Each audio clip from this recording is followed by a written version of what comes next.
Just a week ago today, when I recorded the usual commentary on what is happening in the church, on the current news of the church, Pope Benedict was dying.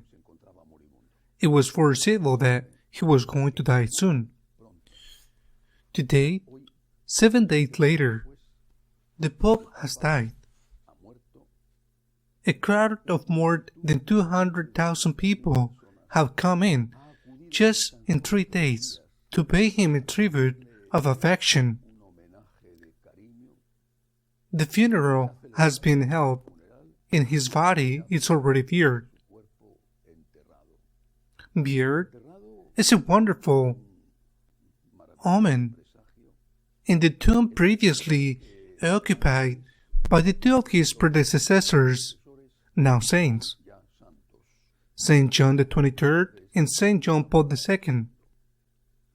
In just 7 days, and many other things have happened, and we run the risk that the latest, the most newsworthy, sometimes the most scandalous, make us forget the most important.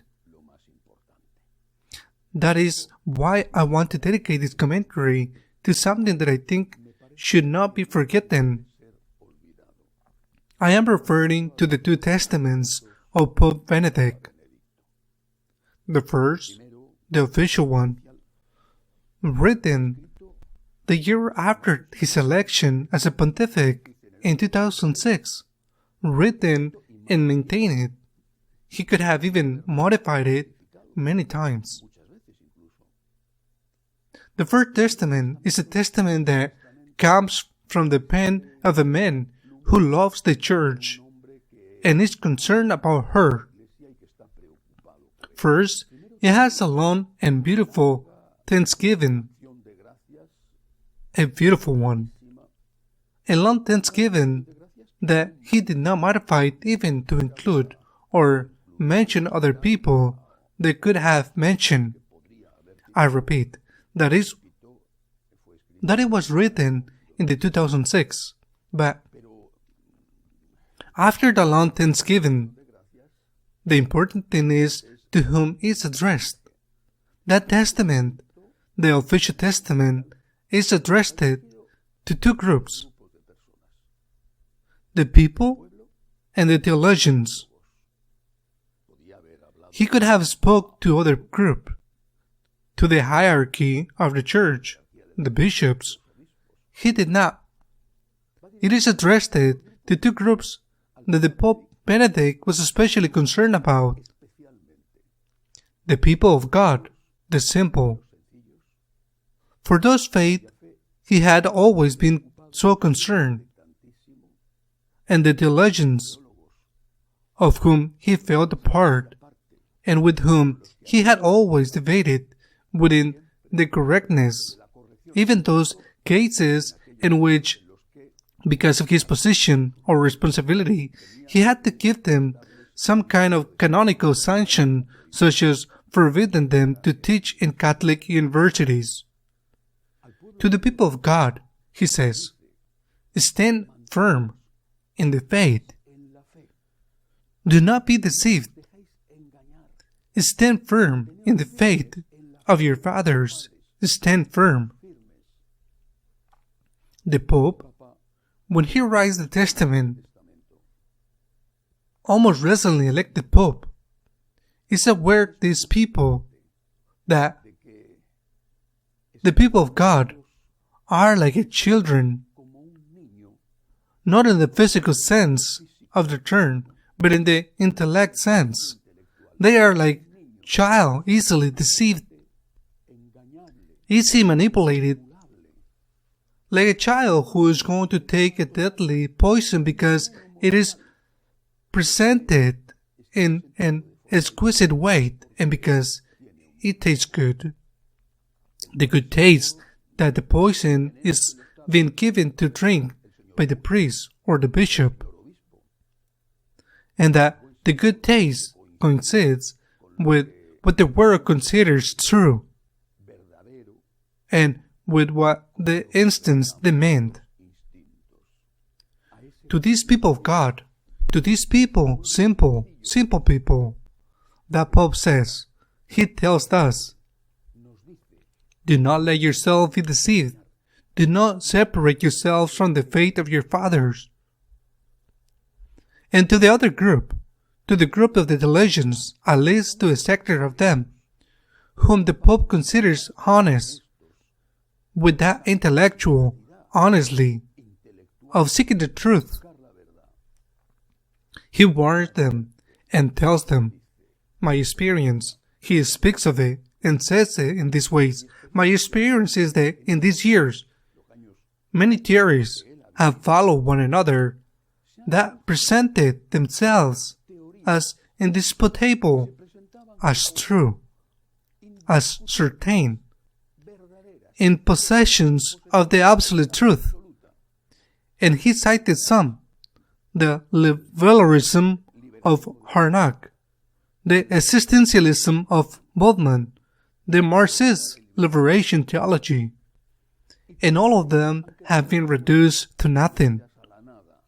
And today the same thing is happening with these new contributions that are supposedly indisputable and true, and they come from the hands of psychology or sociology or biology, and they pretend, some, rarely on them, pretend to change the Catholic morality on issues that are decisive for the concept of human being, even for the biological concept of the human being.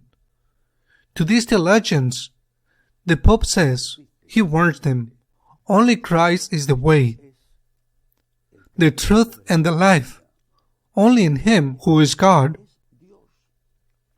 only in Him is the fullness of the truth and the fullness of wisdom. Only in Him and in the Church, in spite of her sins.